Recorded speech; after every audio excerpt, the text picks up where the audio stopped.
అది ఎవరికి సాధ్యం? అలా ఇచ్చేది ఎవరు? పరమాత్ముడు. ఎలా ఇస్తాడు? ఎవరి ద్వారా ఇస్తాడు? ఏ విధంగా ఇస్తాడు? ఆది నుండి ఒక మానవుడు పాపాత్ముడైపోతే పాపం నుండి పుట్టిన ప్రతి మనిషి కూడా అదే జీవితాన్ని, అదే కల్మషాన్ని, అదే రుగ్మతని, అదే భాషని, అదే తత్వాన్ని, అదే మనస్తత్వాన్ని కొనసాగిస్తూ వస్తున్నటువంటి మానవుడికి పునర్జన్మ దేవుడు ఎలా ఇస్తాడు? పునర్జన్మ ఇస్తాడా?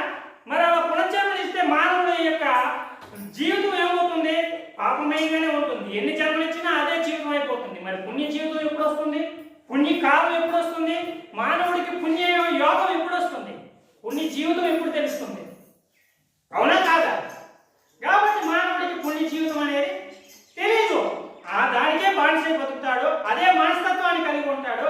అదే మనస్తత్వానికి లోపడతాడు.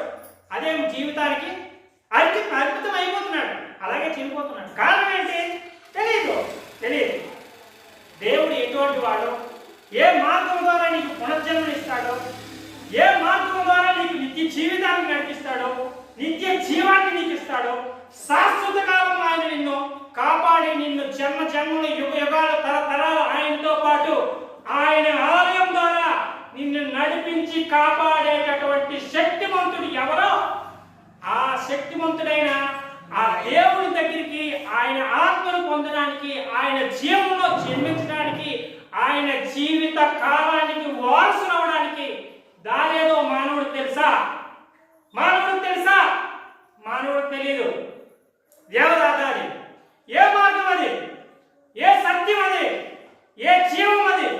తెలుసా మానవుడికి? తెలీదు. యేసుక్రీస్తు ప్రభు ఈ లోకానికి వచ్చింది అందుకే, మానవుడికి పునర్జన్మని ఇవ్వడానికి. పునర్జన్మన్న పునరుద్ధానం, పునఃప్రారంభం. పునఃప్రారంభం అంటే ఏంటి?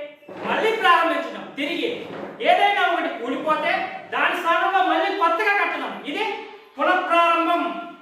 అవునా కదా? అలాగే ప్రతి మనిషి జీవితానికి ఏం కావాలి? పునర్జీవితం కావాలి.